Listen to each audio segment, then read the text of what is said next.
गोरखपुर नामक एक गांव में हीरा अपनी बीवी गोपी और बच्चों सपना और सुनीता के साथ रहता था। हीरा एक व्यापारी था। वो अपने काम धंधे के सिलसिले में गांव से बाहर शहर जाता रहता था। हीरा की पत्नी गोपी की तबीयत ज्यादातर खराब ही रहती थी। वो इस कारण घर का कुछ काम नहीं करती थी और बिस्तर पर ही लेटी रहती। एक दिन गोपी की तबीयत ज्यादा खराब होने के कारण उसका देहांत हो जाता है। गोपी के मर जाने के बाद सपना और सुनीता बहुत परेशान रहती। उन्हें अपनी माँ की बहुत याद आती। हीरा अपनी बेटियों को ऐसे परेशान देखकर उदास हो जाता है। गोपी के चले जाने के बाद ये सपना और सुनीता इतनी उदास रहती हैं। मुझे समझ नहीं आता मैं अब ऐसा क्या करूं जो ये पहले की तरह हंसती खेलती रहे। मुझे तो अपने काम के सिलसिले में गांव से बाहर भी जाना पड़ता है।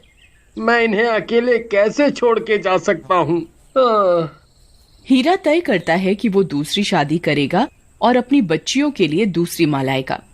देखते ही देखते कुछ दिनों बाद हीरा गांव की ही एक लड़की मीरा से शादी कर लेता है।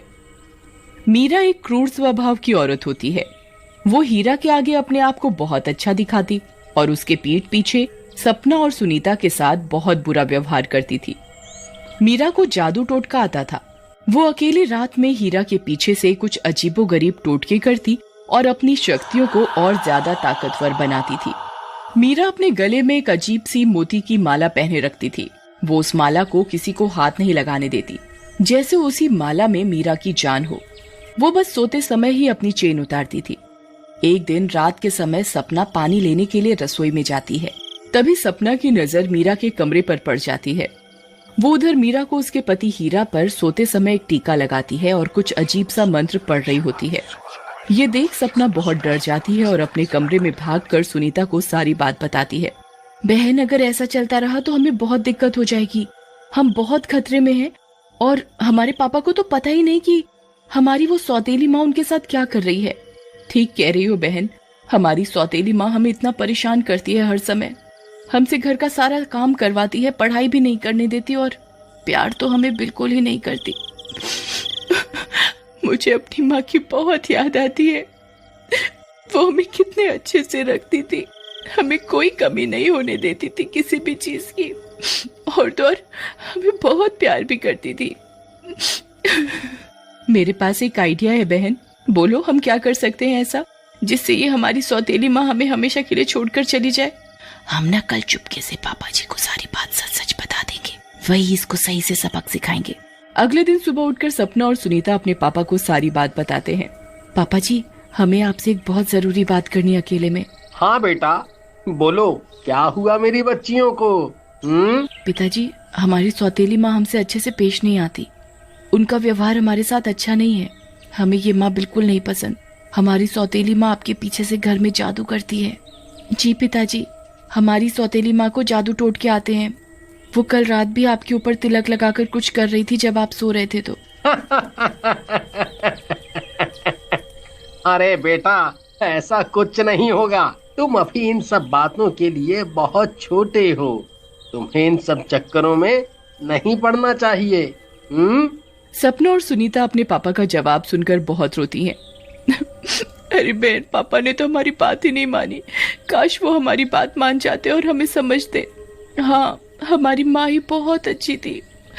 वो हमसे बहुत प्यार करती थी और उनकी जगह कोई नहीं ले सकता। कुछ दिन बीत जाने पर एक दिन फिर मीरा रात में घर से छुपकर बाहर निकल रही होती है। मीरा को बाहर जाते हुए सुनीता देख लेती है। अरे बहन, ये देखो, हमारी सौतेली माँ इस समय रात में कहीं बाहर जा रही है। चलो बहन, आज इसका पीछा करते हैं। हम देखते हैं आखिर ये जाती किधर है इस समय आधी रात में। सपना और सुनीता छुप छुप कर मीरा का पीछा करने लगते हैं। मीरा उनके घर के बाहर जो पीपल का पेड़ था उधर जा रही थी। अब इसे रात को पीपल के पेड़ पर जाने की क्या जरूरत पड़ गई? देखते हैं ये क्या करती है उधर जाकर। मीरा पीपल के पेड़ के पास पहुंच जाती है और उधर जाकर एक भयानक चुड़ैल का रूप ले लेती है।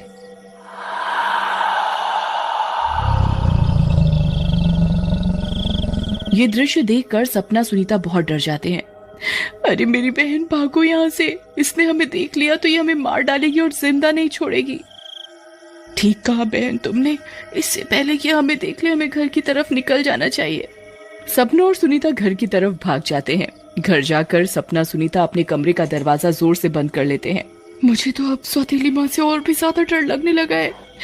वो पहले तो डांटती धमकाती ही थी, अब तो हमें पता लगा है कि वो चुड़ैल है। हाँ बहन, अब हमें सावधानी से रहना होगा। अगर हम ये बात पापा को बताएंगे तो वो हमारी बात कभी नहीं मानेंगे। सपना अपनी सौतेली माँ के बारे में सोच सोच कर बहुत ज्यादा डर जाती है और जोर जोर से रोने लगती है। अरे बहन, मुझे बहुत डर लग रहा है, मैं मरना नहीं चाहती। सपना बहुत जोर जोर से रो रही होती है कि तभी अचानक से उनके दरवाजे से एक चमकती हुई रोशनी आती है। अरे बहन देखो, उधर रोशनी आ रही है। तभी उस रोशनी से अचानक उन्हें अपनी सगी माँ नजर आती है। सपना और सुनीता अपनी सगी माँ को देखकर बहुत खुश होते हैं और बहुत जोर जोर से रोने लगते हैं। माँ हमें बचाओ, आप हमें छोड़कर कहाँ चली गई, हम आपके बिना बहुत परेशान हैं।